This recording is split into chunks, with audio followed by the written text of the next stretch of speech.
voilà de retour dans notre émission In Studio où ensemble nous étudions ce que la parole nous dit au sujet de la foi. Et c'est une foi victorieuse, car Dieu nous a donné la mesure de foi, Romains 12, 3, et la même qualité de foi que Pierre, Paul, même Jésus. Nous avons la foi de Christ, amen. Et afin que nous puissions marcher dans la victoire, et pouvoir vaincre tous les problèmes, recevoir toutes les promesses de Dieu et marcher de gloire en gloire et de foi en foi. Amen. Et nous avons vu que la foi, selon Hébreux 11:1, c'est de croire et d'être persuadé de quelque chose que l'on ne peut pas voir ou percevoir au travers de nos 5 sens. Et cette foi est comme un muscle spirituel, c'est-à-dire que pour que cette foi devienne forte et accomplisse des miracles, et on nous a donné cette mesure de foi, mais on doit mettre cette foi à l'œuvre, on doit l'exercer comme des muscles spirituels. Et le plus on l'exerce, le plus forte elle devient et le plus on peut accomplir dans le royaume de Dieu. Et c'est ça que Dieu veut. Oh, la foi lui plaît, lui est agréable. C'est son mode d'opération et il s'attend à ce que vous et moi, nous opérions, nous marchions dans ce genre de foi. Et Jésus a enseigné aux disciples comment marcher par la foi. Il leur a dit, quand vous avez un problème, quand il y a une montagne en face de vous, ne demandez pas au Père d'enlever la montagne ou de faire quoi que ce soit. Non, vous parlez à la montagne parce que je vous ai donné autorité, je vous ai donné mon autorité. C'est ce que la Bible nous dit dans Luc 10, 19. Il nous a donné toute autorité contre toute la puissance du diable. Alléluia. Alors avec cette autorité, on peut marcher dans la victoire, dans la foi. Comment on parle aux problèmes, parlez aux besoins, parlez aux problèmes, parlez à votre corps, parlez à la maladie, comme Jésus le faisait au travers de son ministère, c'est ce qu'il a fait. Vous n'avez jamais trouvé Jésus qui demandait au Père, amen, d'enlever la maladie ou de calmer la tempête ou d'enlever, chasser un démon. Non, Jésus le faisait, il exerçait autorité. Et c'est ce qu'il veut que l'on fasse, amen. On exerce notre autorité et on le fait par la foi. C'est-à-dire que quand on commande à la montagne, à la maladie ou à nos factures, amen, ou quoi que ce qui se passe, quand vous exercez votre autorité au nom de Jésus pour marcher par la foi, vous ne devez pas être déstabilisé ou vous ne devez pas vous demander « Oh, je me demande si ça marche, je me demande si le démon est parti, je me demande si la maladie est partie ou je me demande si mes factures vont être payées. » Non, vous, dans la foi, vous n'êtes pas déstabilisé avec ce que vous voyez ou ce que vous percevez par vos 5 sens, amen, mais vous savez que quand vous commandez au nom de Jésus, la montagne va devoir obéir et bouger, amen, et vous le verrez s'accomplir. On voit ça dans Marc chapitre 11, verset 23. Et après, vous savez ce que Jésus a dit dans le verset 24.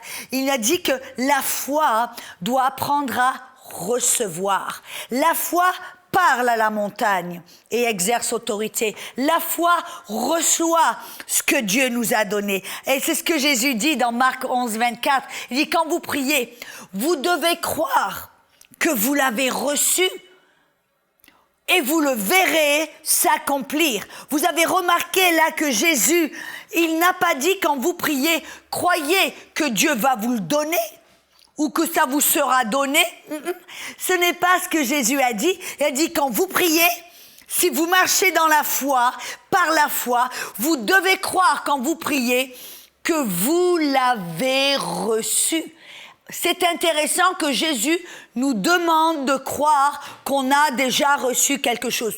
Pourquoi est-ce qu'il nous demande de croire qu'on a reçu? Parce que Jésus sait que sa grâce nous a déjà donné tout ce dont nous avons besoin pour vivre cette vie dans la piété et dans la victoire. Voyez, c'est ce que 1 Corinthiens 15, 56 nous dit, que rendons grâce à Dieu qui nous donne la victoire ou qui nous a donné la victoire en Jésus-Christ. Alléluia. Où on a vu Éphésiens 1, verset 3 qui dit que Dieu nous a, temps passé, donné toute bénédiction spirituelle dans les lieux célestes en Jésus-Christ. Voyez, Jésus peut nous commander, nous demander de croire qu'on a reçu quelque chose parce qu'il sait que ça a déjà été donné. Voyez, la Bible nous dit dans les livres de Jean que quelqu'un ne peut recevoir quoi que ce soit que si ça nous a déjà été donné en Christ. Alléluia. Et donc, c'est ça notre certitude. Jésus dit, vous devez croire que vous l'avez reçu et vous le verrez s'accomplir. Je veux que vous notiez quelque chose d'important là. Regardez, Jésus dit, quand vous priez, vous devez croire maintenant, à l'instant même, non pas demain, non pas plus tard. Au moment où vous priez, vous devez croire maintenant que vous l'avez reçu, temps passé. Pourquoi? Parce que ça vous a déjà été donné. Quand? Il y a 2000 ans. Où? Sur la croix. Et vous le verrez s'accomplir temps futur. Voyez, la foi, on a vu dans des émissions précédentes que la foi comprend qu'on a un héritage, qu'on a un compte bancaire spirituel où Christ a déposé tout ce dont nous avons besoin pour vivre cette vie dans la victoire et dans la sainteté. C'est déjà fait, c'est déjà donné, c'est déjà obtenu en Jésus-Christ, n'est-ce pas? Et alors, dès qu'on a cette certitude, qu'on a découvert dans la parole ce qui nous appartient, alors on peut s'approcher dans la foi en disant, oui, ça m'a déjà été donné, alors je viens là juste pour recevoir. Vous savez, par exemple, dans une émission précédente, j'avais parlé que cet héritage a été déposé, en fin de compte, dans un compte bancaire spirituel, dans les lieux célestes, c'est-à-dire un lieu spirituel qui est invisible. Ce compte bancaire spirituel, c'est là qui contient tout ce que Dieu nous a délégué, nous a donné, cet héritage en tant que fils de Dieu. Amen. Et je fais ce parallèle avec un compte bancaire parce que voyez, quand vous recevez une fortune, si vous recevez une fortune et que vous la déposez dans un compte bancaire, vous ouvrez ce compte bancaire, vous déposez cet argent et quand vous en avez besoin, qu'est-ce que vous faites? Vous allez à la banque. Amen. Non pas pour demander, supplier, espérer que peut-être ou oser. Non, vous n'allez pas là-bas derrière le guichet en pleurnichant en disant s'il vous plaît monsieur le banquier, est-ce que je pourrais avoir $1000 ou 2000 ou... Non, vous allez comment? Avec assurance. Vous allez là vraiment avec assurance pour recevoir ce que vous savez. Vous savez que ça vous appartient. Vous savez que vous en avez droit, que c'est à vous, ça vous appartient. Alors vous y allez pour retirer, faire un retrait, recevoir. C'est ça que Jésus parle dans Marc 11, 24, quand il dit, d'abord, vous exercez autorité parce que le diable va essayer de vous empêcher, il va vous mettre des bâtons dans les roues, il va vous mettre ces montagnes devant vous, ces obstacles, il va essayer de vous empêcher de marcher en victoire.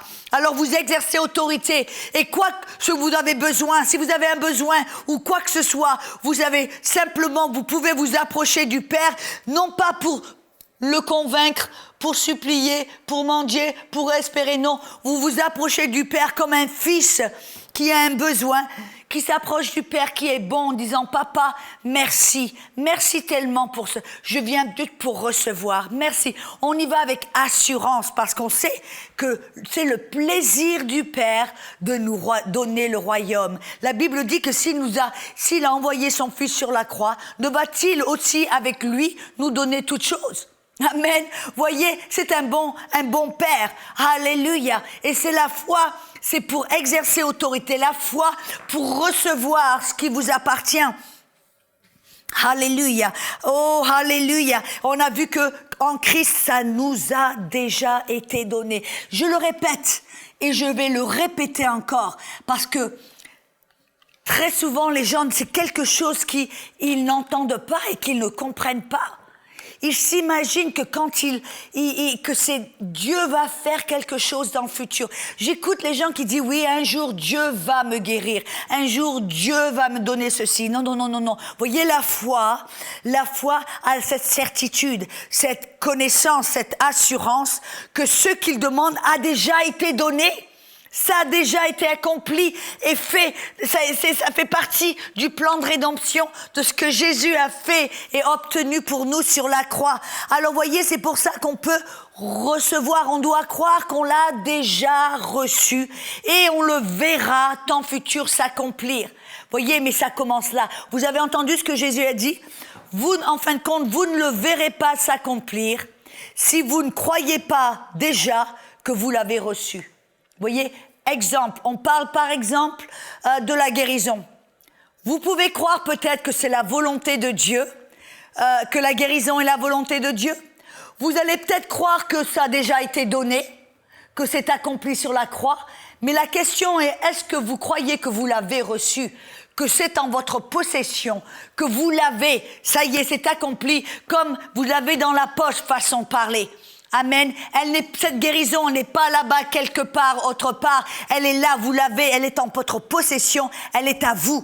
Et personne ne peut vous la prendre. C'est comme avoir un titre de propriétaire qui dit « cette maison vous appartient ».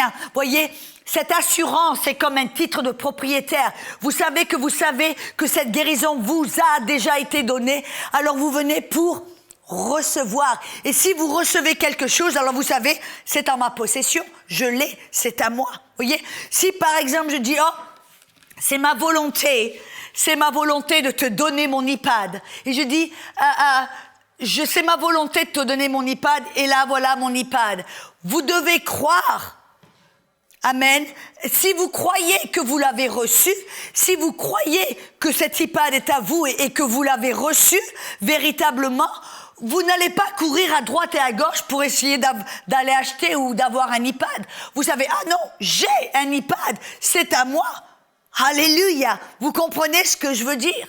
C'est donc ça que Jésus parle, que la foi est persuadée, convaincue que ces bénédictions nous ont déjà été données. Alléluia. Au travers de ce que Jésus a fait sur la croix et que maintenant ce que l'on a à faire par la foi est simplement de recevoir. Non, la question est, est-ce que j'ai reçu? Est-ce que vous avez reçu? Et comment est-ce que je vais savoir si j'ai bien reçu? Alléluia. Avant d'aller un petit peu de l'avant, oui, il y a quelque chose qui vient de me venir au cœur là. Très souvent, les gens, parce qu'ils entendent ce verset, quand vous priez, vous devez croire que vous l'avez reçu et vous le verrez s'accomplir. Et des fois, j'ai rencontré des gens qui ont demandé certaines choses et qui ne l'ont jamais vu s'accomplir, ils ne l'ont jamais reçu. Exemple, puisque vous vous rappelez dans Jacques, écoutez bien, je crois que ça se trouve dans Jacques chapitre 4, verset 3. Il dit, vous demandez et vous ne recevez pas, car vous demandez mal. Qu'est-ce que c'est de demander mal? Qu'est-ce que c'est? Pourquoi vous demandez et vous ne recevez pas? Parce qu'après tout, la Bible nous dit, dans Luc chapitre 11, versets 9 et 10, Jésus a dit, demandez, vous recevrez. Frappez, c'est ouvert. Cherchez, vous trouverez. Catégorique, affirmatif. Vous demandez, vous recevez. Mais là, on voit dans Jacques, chapitre 4, que Jacques nous dit, vous demandez, mais vous ne recevez pas. Parce que vous demandez mal. Qu'est-ce que c'est demander mal? Je vais vous dire exactement ce que c'est demander mal. Et je vais vous montrer un petit exemple. Amen. Je me rappelle d'une dame, alléluia, d'une dame qui était une chrétienne. Elle avait un groupe d'études bibliques. Et tout d'un coup, elle avait vu ce ministre de la parole, cette docteur de la parole, qui était un ministère puissant. Et elle avait dans son cœur que cet homme allait être son mari. Et alors, elle a vu cet homme, elle a dit, je crois au nom de Jésus que je reçois un tel. Je ne vais pas dire son nom ou dévoiler son nom. Le vrai, c'était une histoire vraie.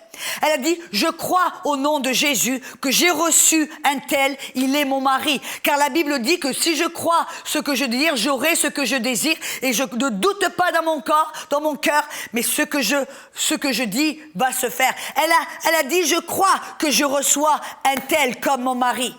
Mais voyez, le petit problème, c'est que monsieur Untel était déjà marié.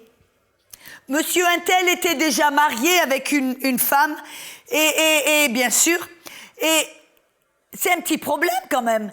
Elle a prié, elle a demandé que ce monsieur, ça va être son mari. Alors, afin de compte de justifier le fait qu'il était déjà marié, elle a dit oui, c'est ça. Marc 11, 23, je commande à la montagne de se ôter. Je commande à sa femme de se ôter, de se jeter dans la mer. Et je ne doute pas dans mon cœur, mais je crois que ce que je dis se fera. Et je reçois un tel comme mon mari. On rigole parce que c'est vraiment absurde et ridicule. Ce qui est encore plus ridicule, c'est vraiment, ça s'est passé. Quelqu'un a vraiment prié comme ça. Et pourquoi est-ce qu'elle a demandé et elle n'a pas reçu? Pourquoi? Parce que ce qu'elle a demandé n'a jamais été donné par la grâce de Dieu. Ça n'a jamais été accordé, ça n'a jamais été pourvu sur la croix par Jésus-Christ. L'adultère, le meurtre et l'adultère ne fait pas partie du plan de rédemption. Voyez, la convoitise, vouloir le mari de quelqu'un d'autre ne fait pas partie du plan de rédemption. Dieu n'a jamais pourvu que on ait cette convoitise pour qu'on veuille le mari de quelqu'un d'autre ou qu'on demande à quelqu'un de mourir, de se ôter. Voyez, c'est ridicule, je sais. Malheureusement, ça s'est passé. Mais là, aussi flagrant et aussi ridicule que c'est, le fait de la vérité, c'est que vous ne pouvez pas croire que vous recevez quelque chose qui n'a pas été donné par la grâce de Dieu, qui n'a pas été pourvu par ce que Jésus a fait sur la croix. Voyez, c'est pour ça l'important. Je veux vous encourager encore à aller voir les émissions précédentes, car j'ai expliqué avec clarité comment avoir la foi, comment avoir cette fondation de foi, de croire, être persuadé de quelque chose qui nous a été donné, comment au travers de la parole. Voyez, si vous trouvez dans la parole quelque part que quelque chose a été pourvu, que ça vous a été donné par la croix de Jésus-Christ, parce que Jésus a fait sur la croix, alors vous avez maintenant une assurance. Vous avez le droit de croire que vous pouvez le recevoir et que vous l'avez reçu. Voyez ce que je veux dire?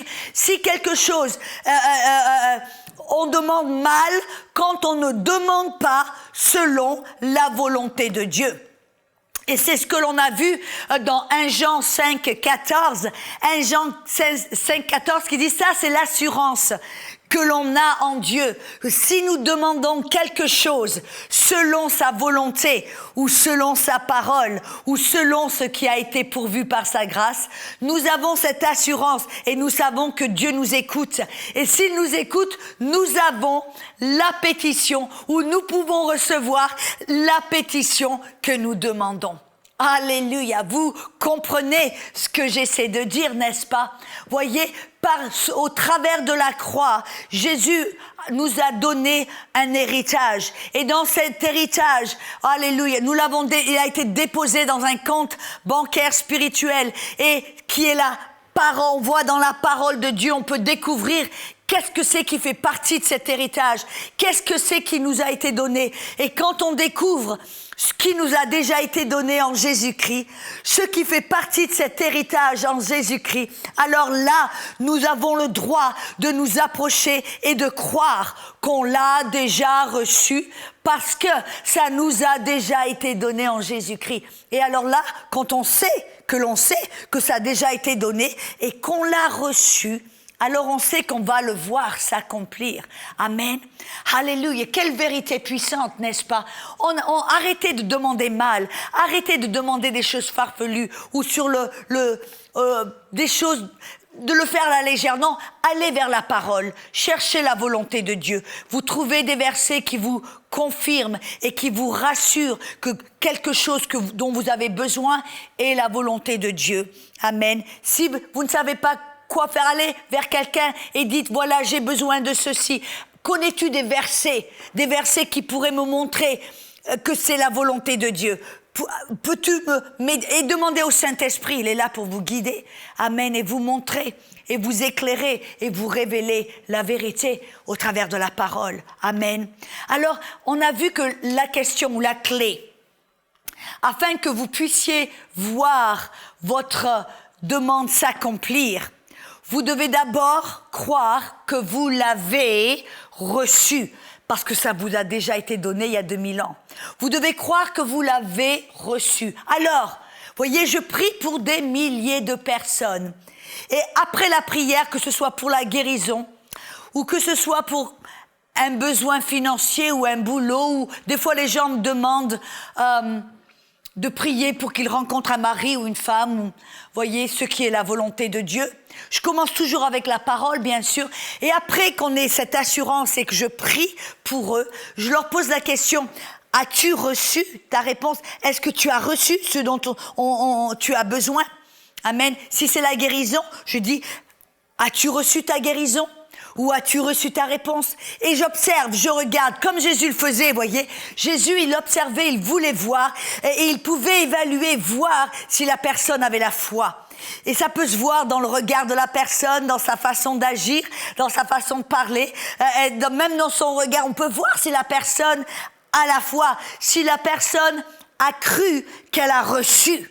C'est ça qu'on veut voir, c'est ça que je recherche, c'est ça que je veux voir. Si je vois que la personne a réellement reçu cette réponse, elle a reçu sa guérison, elle a reçu ce dont elle avait besoin, alors sans aucun doute, je sais, hop, pas de problème, ce n'est qu'une question de temps pour elle de le voir s'accomplir. J'ai cette assurance que si elle croit qu'elle a reçu, l'assurance, elle le verra s'accomplir. Vous voyez, c'est ce que Jésus nous a dit et affirmé. Mais alors comment est-ce que je vais voir si cette personne a vraiment reçu? Comment est-ce que je vais voir si vraiment elle a reçu la réponse, elle a reçu la guérison, elle a reçu ce dont elle a besoin? Vous voyez comment je vais savoir? Au travers la parole me le dit. Si vous allez dans Hébreux chapitre 4, Alléluia. Je vais vous encourager, si vous avez une Bible, vous êtes à la maison et vous avez votre Bible, au cours de ces émissions, prenez votre Bible, faites en sorte que votre Bible soit avec vous. Et si vous, que ce soit un iPad ou un smartphone, ou que ce soit une Bible, vraiment, parce que des fois c'est bien de voir les Écritures, de sorte que vous ne pensez pas que j'invente ou que je transforme les versets, non. Parce que j'essaie d'aller directement dans la parole qui est la vérité. Dans Hébreux chapitre 4, dans le verset, commençons avec le verset 3, qui dit: car nous qui avons cru, nous entrons dans le repos. Alléluia. Voyez, un des signes, quand on sait qu'on a reçu quelque chose, ça veut dire qu'on est dans la foi, parce que la foi reçoit, alors on entre dans le repos. Mais regardez ce que le verset 9 à 11 nous dit. Dans le verset 11, il dit: il reste donc un repos du sabbat pour le peuple de Dieu, car celui qui est entré dans son repos, lui aussi s'est reposé de ses propres œuvres, comme Dieu s'est reposé des siennes.